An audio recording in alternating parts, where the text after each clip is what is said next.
So this is a 2003 Land Rover V8 4.6 liter. It's got a few problems which I'm going to review shortly. If you're here watching this, you're probably in one of three categories. Either you own a Rover with a V8 and you've got some problems which you're trying to sort out, or number two, you're thinking about buying one and you've done some research and have undoubtedly seen that there are some problems with these engines, so good for you for checking things out before you make a purchase. Or number three, you may have just stumbled upon this, which is fine. I guess you may get bored. Maybe you were watching a Mustang 4.6 V8 video before this and found your way here. But in any event, the purpose here today is to show you what the problem is with this particular engine, and then what steps will be taken to make it right and put it back into the vehicle, which happens to be an 03 Discovery 2 SE7.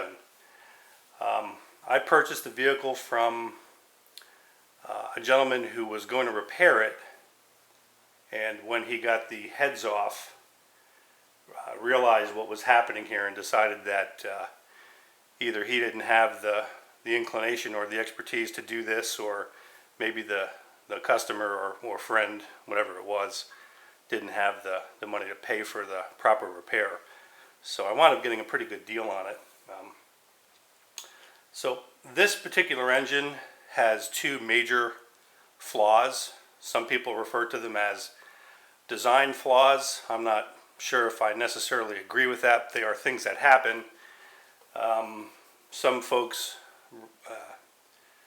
sort of blame it on bad tooling at Rover. I think there's some probable cause for believing that, and I'll explain that. So the first issue is with these, you can't see them on this video, but there are steel liners that are pressed into this block in order for the pistons obviously not to be riding on bare aluminum, which is what the block is made out of.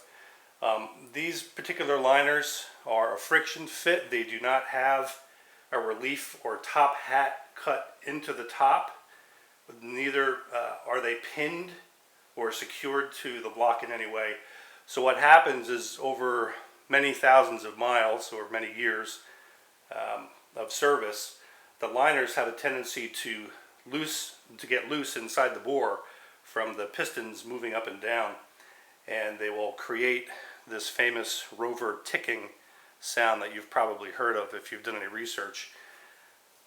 One of the things that can exacerbate the problem is that the water jacket on these blocks is very close to the bore, and in some cases cracks can develop in the water jacket which actually leak coolant behind the liners and serve to lubricate the liners as the pistons are moving up and down, which makes them even more susceptible to that ticking noise and the problems associated around that.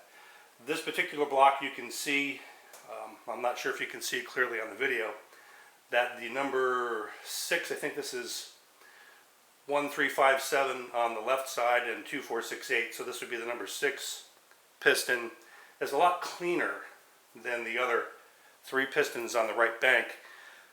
Some folks refer to this as steam cleaning, and what essentially happens here is, I believe this particular block has formed a hairline crack between the water jacket and the bore.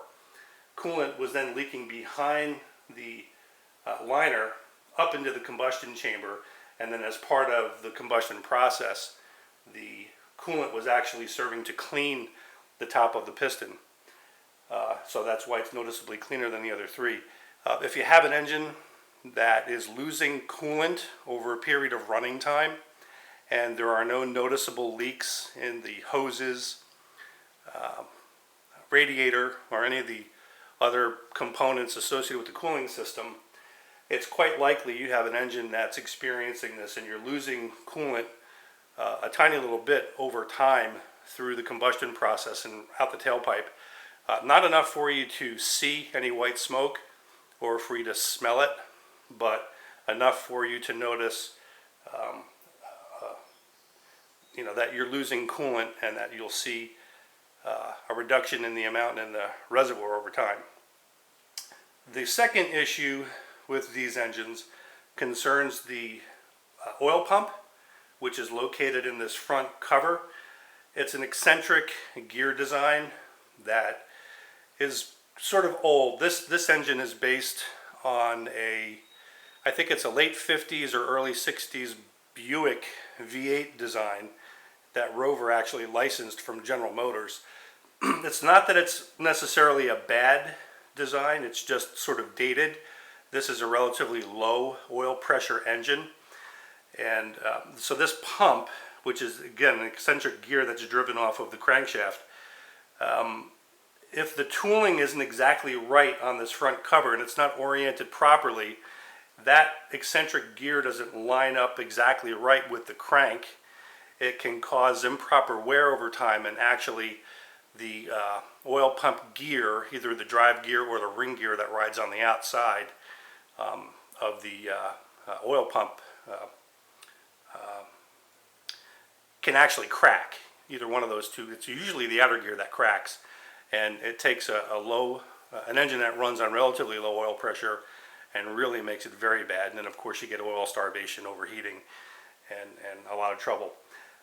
This cover is actually ready to come off. The only thing I need to do now is remove the oil pan, because the suction pipe for the sump is actually still connected to the front of the inside part of the oil pump cover. So the next step now is to turn this engine over, take the oil pan bolts and oil pan off, and then disassemble this, take a look at the crank, see what kind of condition that's in, get out the micrometer, check tolerances, make sure that the bearings don't have any inordinate amount of wear on them, also the cam bearings and the connecting rod bearings as well. And then if this engine is a candidate for a rebuild, which I think it is, my plan is to send it out to a machine shop in California that will actually retrofit. They will either press out or bore out the steel liners and install a top hat or relief type steel ductile liner that will have a surface that will be up over here at the top of the block, and when the heads are reinstalled will actually serve to hold that down. They're not going to be pinned in any way. It is still a press fit or a friction fit. However, because it'll have a top hat or a flange, when the heads are reinstalled, that will stop the liners from ever moving again. The particular liners I'm planning on using will also have an O-ring at the bottom. And what the O-ring will do, it's designed to stop any type of coolant leak that would develop from a crack in the water jacket, either on number 6 here, which I think already exists, or any new one that might develop, from allowing coolant to seep into the oil pan and cause an intermix problem. So the new flanges will handle or address, I should say, the current issue and any future issue. And then the rest of it is just a straightforward sort of rebuild. Mic the pistons, make sure they're okay, new piston rings. The machine shop is going to install new cam bearings with a special relief cut in the front bearing to improve oiling, which is a problem on that front cam bearing. And then of course it'll get new tappets, a brand new cam, new bearings, new conrod bearings, everything, completely rebuilt heads. The block will be surfaced, the heads will be surfaced, the valves, the entire valve train, and so on and so on. So when we get to that point, I may do a second intermediate video that shows some of the disassembly, although I don't think, unless I find anything really strange there, I'm probably not going to do that. So the next video should be when the block has returned from the machine shop and is ready to have new parts reinstalled. So if I've missed anything or made any mistakes, include that in the comments. I'm sure you'll do that. You're planning to do that anyway. And see when we get the block back.